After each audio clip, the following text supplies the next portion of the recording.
ఇకనైనా మారండి, మార్పు చెందండి. మన హృదయం అనేది దేవునితో అనుసంధానం అయితే ఇక మనం ఎలాగ వెళ్ళినా ఎలాగ వచ్చినా మన ప్రయాణం అంతట్లో దేవుని కనికరము కనుదృష్టి ఉంటుంది. మనకి ఎదురొచ్చే వాళ్ళు కూడా మన ద్వారా వారు కూడా కాపాడపడతారు. ఫస్ట్ మానవుడు చేయాల్సిన పని ఏంటంటే దేవునితో సమాధానం పడాలి. అప్పుడు మనకి మేలు జరుగుతుంది. మనం పోయిన ప్రయాణమంతట్లో కూడా దేవుని కృప ఉంటుంది.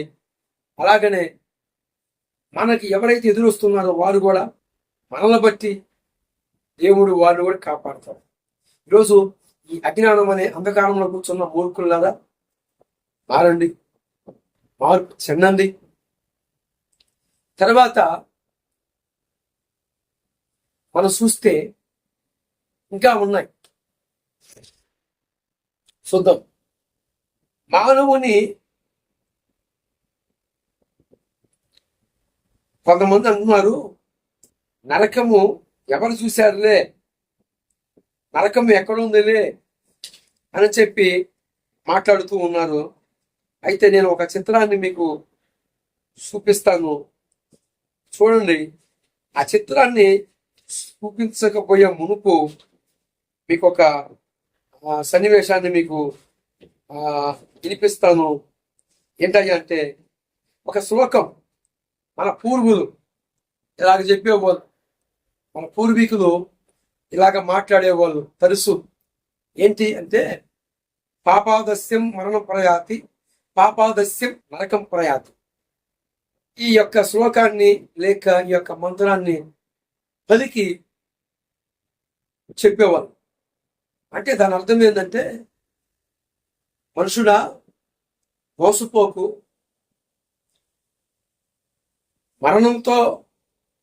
మరణమే ఇక స్థిరమైతే, మరణం తర్వాత ఏమి లేకపోతే ఇక ఏం భయం లేదు. ఎందుకంటే గాలి, ఈ దేహము మట్టిలో కలిసిపోతుంది, ఈ దేహంలో ఉన్న జీవాత్మ గాలిలో కలిసిపోతుంది. ఇక ఎవరు చూస్తున్నారులే అని హేతువాదులు, దేవుడు లేడు, దెయ్యము లేడు అని నమ్మే నాస్తికులు ఉన్నారు, చూశారు. అలాంటి వారందరికీ ఈ యొక్క శ్లోకాన్ని, ఈ యొక్క మంత్రాన్ని వినిపించాం. తర్వాత గరుడ పురాణంలో చూడండి, నేను మీకు చూపిస్తున్నాను. గరుడ పురాణంలో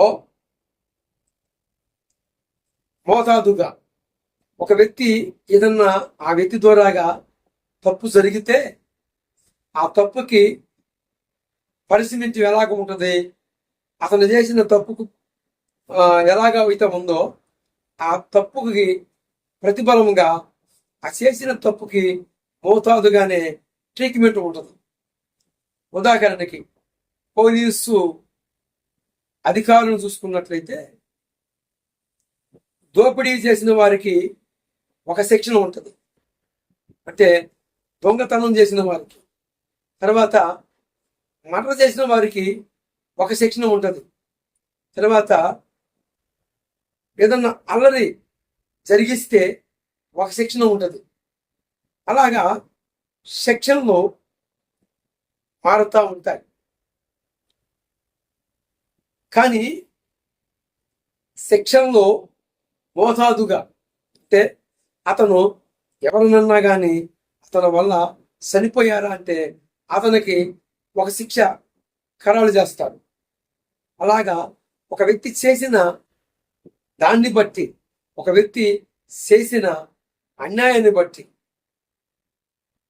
అతని వల్ల ఒక ఫ్యామిలీ కావచ్చు, కుటుంబం కావచ్చు నష్టపోతే ఆ దానికి తగ్గ మోతాదులోనే కేసు ఫైల్ చేస్తారు. అర్థమవుతుందని చెప్పి మీకు అర్థం కావాలని నేను తెలియజేస్తున్నాను.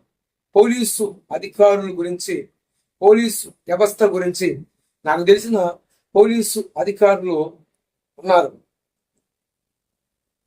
అయితే వారిని నేను అడిగినప్పుడు కానీ వారు నాకు చెప్పినప్పుడు ఇలాగనే వాళ్ళు వివరించారు.